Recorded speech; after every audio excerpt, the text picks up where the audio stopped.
देखिए बच्चों, आज हम पढ़ेंगे सरल आवर्त गति।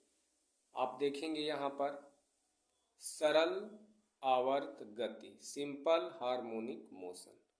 आज ये टॉपिक हम पढ़ेंगे, विधिवत समझ लेंगे कि ये क्या होता है। इसका आप डिफिनीशन देखेंगे, यहाँ पर दिया गया है इसका परिभाषा क्या होता है। देखिए क्या दिया गया है। यदि कोई कण अपनी साम्य स्थिति के इधर उधर एक सरल रेखा में इस प्रकार गति करता है कि इस पर लगने वाला प्रत्यानयन बल या त्वरण प्रत्येक स्थिति में कण की साम्य स्थिति से विस्थापन के समानुपाती एवं साम्य स्थिति की ओर दिष्ट होता है, तो कण की गति सरल आवर्त गति कहलाती है। अर्थात कण सरल रेखा में इधर उधर एक गति करेगा। आप देख लेंगे, यहाँ फिगर में आइए हम समझते हैं। यहाँ फिगर में हम विधिवत इसको समझ जाएंगे। देखिए फिगर दिया गया है। फिगर हमारा कैसा है, देखिए मान लीजिए यहाँ पर कोई कण रखा है बिंदुओं पर। कहाँ पर कण है? बिंदुओं पर कोई कण रखा है। यह कण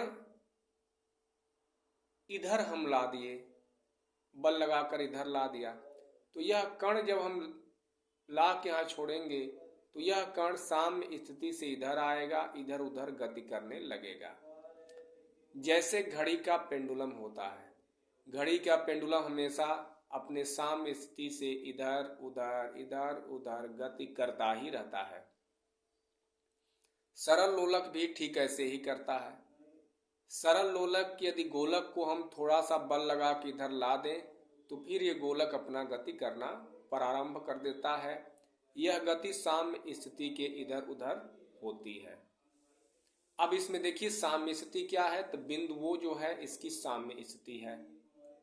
यह कोई कण है, इधर आया है x डायरेक्शन में, मान लीजिए इस समय इसका विस्थापन y है, और जो इस पर बल लगने वाला है वो प्रत्यानयन बल लगता है। प्रत्यानयन बल वह बल होता है जो कण को उसकी माध्य स्थिति की तरफ अर्थात बिंदुओं की तरफ लाने का प्रयत्न करता है।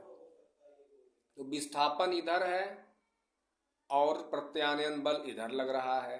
इसका अर्थ है कि विस्थापन के विपरीत दिशा में प्रत्यानयन बल लगता है और यह बल समानुपाती होता है विस्थापन के, नीचे कह दिया गया है।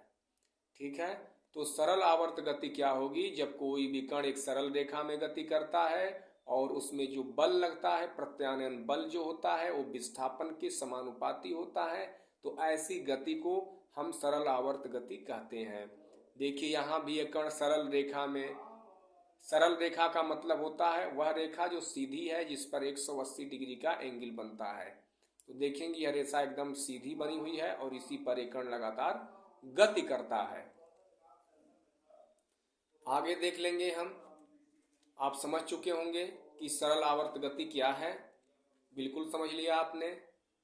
लिखा है इसमें, देखिए त्वरण दिया हुआ है, त्वरण अल्फा है। अल्फा इसमें क्या है? त्वरण है। यह विस्थापन के देखेंगे कि अनुक्रमानुपाती दिया हुआ है। विस्थापन जैसे बढ़ेगा त्वरण बढ़ेगा, बल बढ़ेगा, लेकिन माइनस चिन्ह केवल यह दिशा को बताता है कि विपरीत दिशा में ये दोनों लग रहे हैं। y इधर जा रहा है तो ठीक उसके विपरीत दिशा में त्वरण लग रहा है, बल कार्य कर रहा है। तो इसको आप देख लेंगे जो बनाया गया है, alpha equal to minus omega square y. Omega square क्या है? एक धनात्मक नियतांक है, एक नियतांक लिया गया है। फिर आप देखेंगे यहाँ पर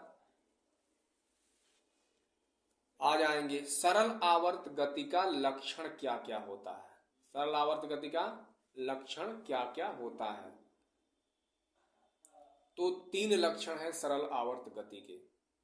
पहला लक्षण है कण की गति सीधी रेखा में स्थिर बिंदु के इधर उधर होती है।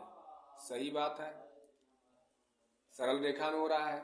कण पर लगने वाला बल अथवा त्वरण सदैव उस स्थिर बिंदु उस स्थिर बिंदु से कण के विस्थापन के अनुक्रमानुपाती होता है।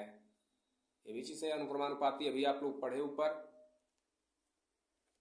इस बल अथवा त्वरण की दिशा सदैव उस स्थिर बिंदु की ओर होती है।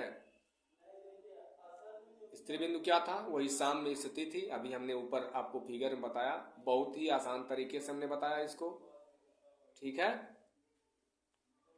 तो सरल आवर्त गति हमारा यही होता है। यह बहुत ही आसान है समझना कि बस जो है कि सरल रेखा में ही यह गति होती है, और बल जो होता है वो विस्थापन के समानुपाती होता है, लेकिन विस्थापन के विपरीत दिशा में बल लगता है। जो बल होता है उसका नाम क्या होता है? प्रत्यानयन बल होता है। यही इसमें सारी चीजें दी गई।